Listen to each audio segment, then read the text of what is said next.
Shalom, selamat pagi Bapak Ibu, keluargaku, saudara-saudariku yang diberkati Tuhan Yesus Kristus.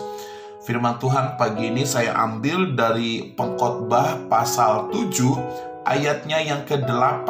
Demikian firman Allah. Akhir suatu hal lebih baik daripada awalnya.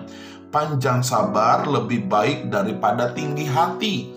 Bapak Ibu, dari ayat yang tadi saya baca, saya mengambil kalimat yang pertama, yaitu tentang halangan untuk menyelesaikan. Alkitab dengan jelas bahwa akhir suatu hal lebih baik daripada awalnya. Bapak Ibu keluargaku, memulai sesuatu memang pada dasarnya sangat penting. Tetapi harus kita sadari bahwa mengakhiri sesuatu yang sudah kita mulai dengan benar itu juga sangat menentukan segalanya. Maksudnya apa saudara? Tidak sedikit orang yang memulainya dengan baik, dengan benar, dengan iman, dengan semangat, tetapi belum sampai setengah saudara, sudah kehilangan iman, sudah kehilangan semangat, dan pada akhirnya dia tidak menyelesaikan sampai akhir, berhenti di tengah jalan. Bapak Ibu keluargaku, saya pelajari ini adalah area permainan setan. Saya perhatikan ini adalah strateginya iblis.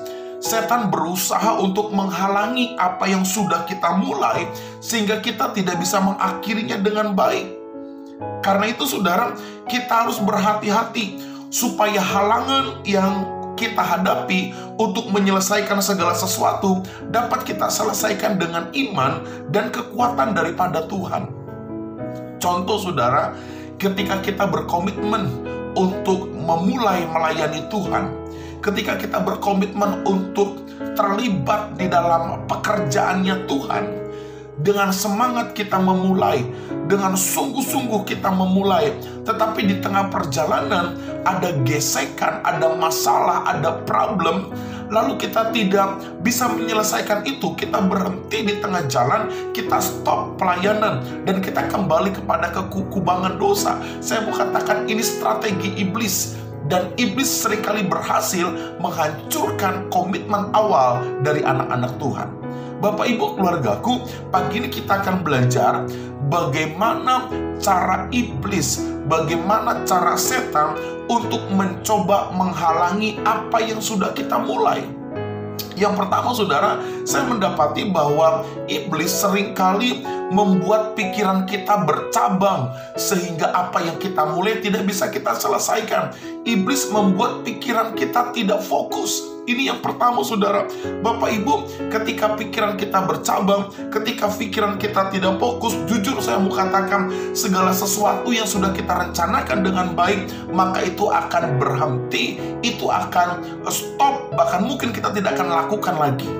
Bapak Ibu keluargaku, contoh sederhana saja, ketika dalam rumah tangga saudara, ketika seseorang ingin mendapatkan seorang istri, sikapnya sangat fokus. Dia sungguh-sungguh mendapatkan istri, dia berdoa, dia melayani Tuhan, dia kasih yang terbaik buat Tuhan. Dan ketika dia mendapatkan istri, ketika dia sudah menikah, ia tertarik dengan wanita lain.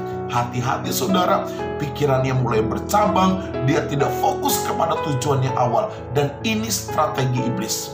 Yang kedua, bagaimana cara iblis membuat kita menghalangi apa yang sudah kita mulai? Yang kedua yaitu dengan membuat kita lelah, malas, dan merasa tidak mampu. Bapak Ibu, saya katakan selalu ada kesanggupan kalau kita melakukan apa yang Tuhan kehendaki. Katakan amin. Selalu ada kekuatan kalau kita melakukan apa yang Tuhan mau. Amin. Kenapa? Karena Alkitab berkata saudara, dia sumber kekuatan. Ya, saya katakan dia memberikan semangat kepada yang lelah. Bapak Ibu keluargaku, semua hal yang kita kerjakan, jika itu dikehendaki Tuhan, pasti kita sanggup menyelesaikannya. Tetapi iblis seringkali taruh kepada kita rasa lelah dan malas, sehingga kita merasa tidak sanggup melakukan bagian itu. Dan akhirnya saudara, kita tidak punya mental pejuang, yang ada adalah mental yang cengeng. Hati-hati Bapak Ibu, ini strategi iblis untuk kita tidak menyelesaikan apa yang sudah kita mulai. Yang ketiga saudara, dengan membuat kita kecewa. Iblis seringkali membuat kita kecewa. Iblis seringkali buat peristiwa yang buat kita kecewa sehingga kita malas menyelesaikan segala sesuatu. Kita kecewa dengan orang lain, kita kecewa dengan rekan kita kecewa dengan partner kita dalam pelayanan, dalam pekerjaan dan lain sebagainya.